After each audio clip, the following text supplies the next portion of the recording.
Emmanuel's lips touched hers under the moonlight, and the moment their skin met, everything changed. Her eyes glowed bright blue like the deepest ocean. Her skin became wet and slippery, and silver scales appeared on her neck and arms. She whispered his name in a voice that sounded like flowing water, and Emmanuel felt his feet moving toward the river without his control. He tried to stop, but he couldn't. The girl smiled, showing teeth as sharp as fish bones, and pulled him deeper into the dark water. That's when Emmanuel realized he had just kissed a mermaid. And now she owned his soul. The water was up to his chest, getting deeper every second. He could see bones scattered on the river bottom, the remains of other young men who had been tricked before him. His lungs burned as the mermaid dragged him down, her webbed fingers wrapped around his wrist like iron chains. Just as the water covered his head and darkness took over, Emmanuel heard a voice calling his name from the shore, a voice that might save his life. But let me tell you how it all started. 3 days before that terrifying kiss. Emmanuel was 22 years old and lived in a small urban village outside Lagos. Life was hard for him. He worked as a bus conductor, shouting destinations all day long, but the money was never enough. His mother Mary was very sick, and the hospital bills kept growing bigger every week. His girlfriend Sandra had left him for a richer man who owned a small shop. Emmanuel felt like the world was against him. God, why is life so difficult? He asked himself every night before sleeping on his thin mattress in the tiny room he shared with his sick mother. The village sat next to a big river where fishermen worked every morning. But there was something strange about this place. The old people always warned the young ones, never go near the water after midnight. That's when she comes. They called her the river spirit, a creature who looked like the most beautiful girl in the world. She would appear when the moon was full, singing songs that made men forget their families and follow her into the water. Many young men had disappeared over the years, and their bodies were never found. Emmanuel's grandmother used to tell him these stories when he was little. She can make herself look like any woman, she would say, her wrinkled face serious in the candlelight.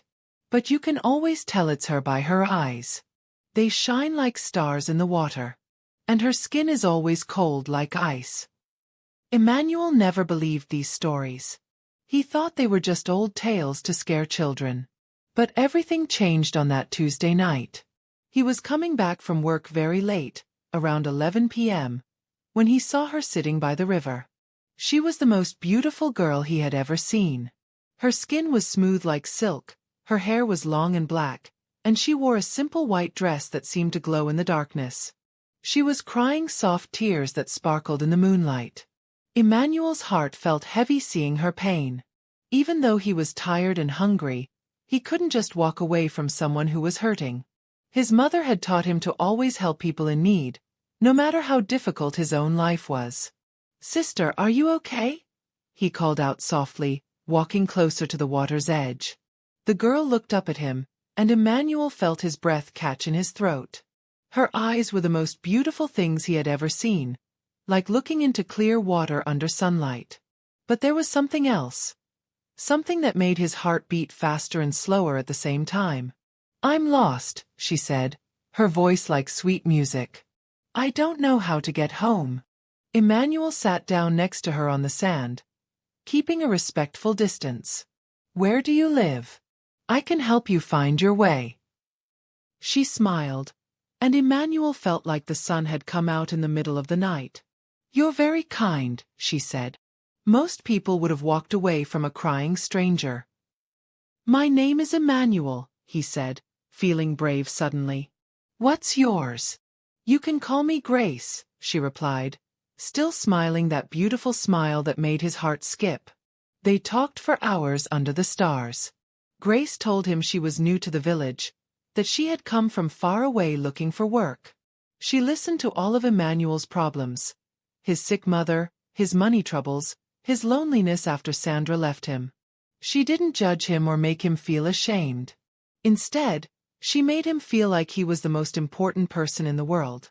"You have a good heart, Emmanuel," she said, moving closer to him on the sand. "That's very rare these days. Most people only care about themselves." Emmanuel felt something he hadn't felt in months. Hope. Here was someone who understood him, who saw value in him even when he felt worthless.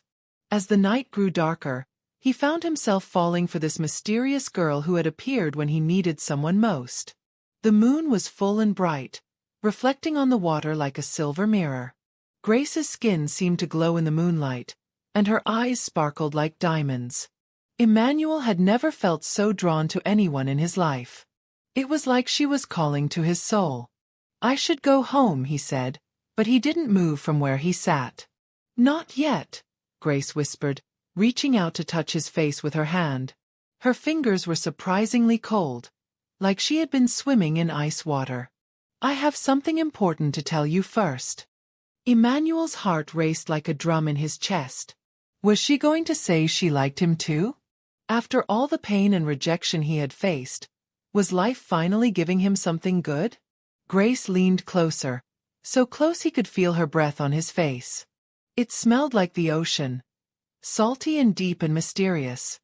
Her eyes seemed to glow brighter in the moonlight, and Emmanuel felt like he was falling into them. "Close your eyes," she whispered, her voice now sounding like waves on the shore. Emmanuel closed his eyes, his heart pounding so hard he thought it might explode. He felt her lips getting closer to his, and for a moment, he forgot about all his problems. He forgot about the money he didn't have, the mother who was sick, the loneliness that ate at him every day. All he could think about was this beautiful girl who had appeared in his life like a miracle. "I've been waiting for someone like you," Grace whispered against his lips. "Someone pure and kind." Their lips met, and immediately, Emmanuel knew something was terribly wrong. Her lips were ice cold, colder than anything he had ever felt. They tasted like seawater and something else. Something old and deep and dangerous. Her skin became wet and slippery under his hands, and he felt something rough and scaly brush against his arms. But it was too late. The kiss had already sealed his fate. When Emmanuel opened his eyes, he saw Grace's true face. Her eyes were glowing bright blue like the deepest part of the ocean. Her skin was changing, becoming silver and green with scales that caught the moonlight like tiny mirrors. Her beautiful hair was now flowing like seaweed, and when she smiled, her teeth were sharp and pointed like a shark's. "Thank you for the kiss, Emmanuel," she said, her voice now sounding like waves crashing on rocks. "Now you belong to me forever." Emmanuel tried to scream, but no sound came out. His feet were moving toward the water without his permission, and he couldn't stop them. The mermaid, because that's what she was, held his hand with fingers that had grown long and webbed. Her grip was like iron, cold and unbreakable. "Don't be afraid," she said, her glowing eyes never leaving his face. "I will show you wonders beneath the water that no human has ever seen. You will be my companion for all time." Emmanuel's mind was screaming, but his body was not his own anymore. Step by step, he walked into the river, the water getting deeper and deeper. He could feel the mud squishing between his toes, then the water around his knees, then his waist. Fish brushed against his legs, and the current was getting stronger. "My mother," he tried to say, but his voice was barely a whisper. "She needs me. She's sick." The mermaid laughed, and it sounded like dolphins singing a sad song. "She will forget you in time. Everyone will. That's how my magic works." The water was up to Emmanuel's chest now. He could feel water plants wrapping around his ankles like ropes. In the distance, he could hear the normal sounds of the village. A dog barking, someone's radio playing softly, the sounds of human life that he was about to leave forever. Just as the water reached his neck, Emmanuel saw something that made his blood run cold. In the moonlight, he could see the bottom of the river through the clear water. And there, scattered across the muddy floor, were the bones of dozens of men. Young men who had been kissed by the mermaid before him. Their skulls stared up at him with empty eye sockets, and their bones were picked clean by fish. "Welcome to your new home, Emmanuel," the mermaid whispered as she pulled him down into the depths.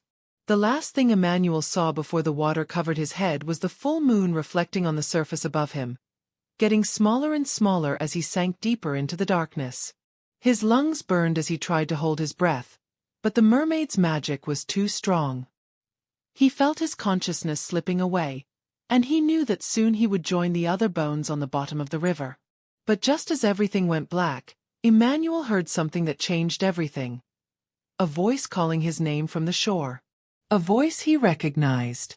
A voice that might be his only chance of survival. Emmanuel! Emmanuel! Where are you? It was his friend James, and he was running toward the water with something in his hand that glowed like fire. Something that made the mermaid's grip on Emmanuel's wrist suddenly loosen. Something that might save his life, or make everything much worse. Emmanuel! Emmanuel! James shouted from the shore, holding a burning torch high above his head. The fire crackled and sparked, sending bright orange light dancing across the dark water. The moment the light touched the mermaid's skin, she screamed like a wounded animal. Her grip on Emmanuel's wrist loosened, and he felt himself floating back up toward the surface instead of sinking deeper.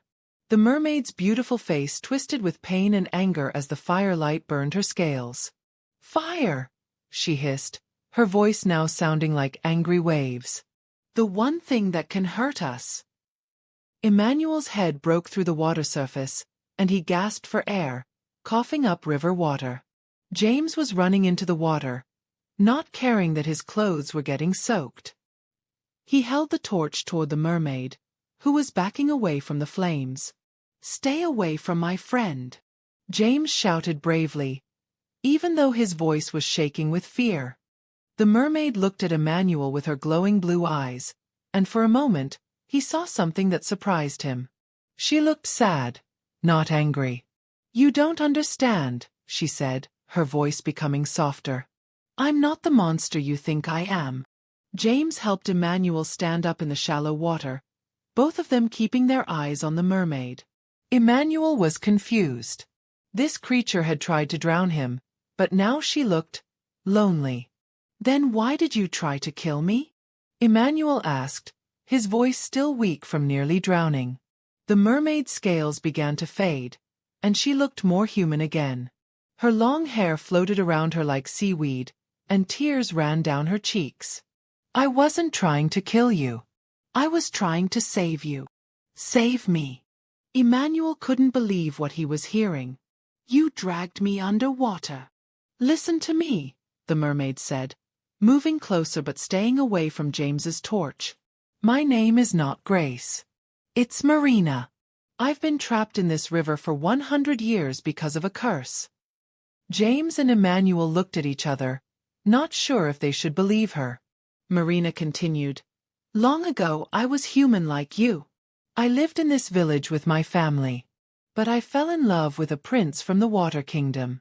When I chose to become a mermaid to be with him, he betrayed me.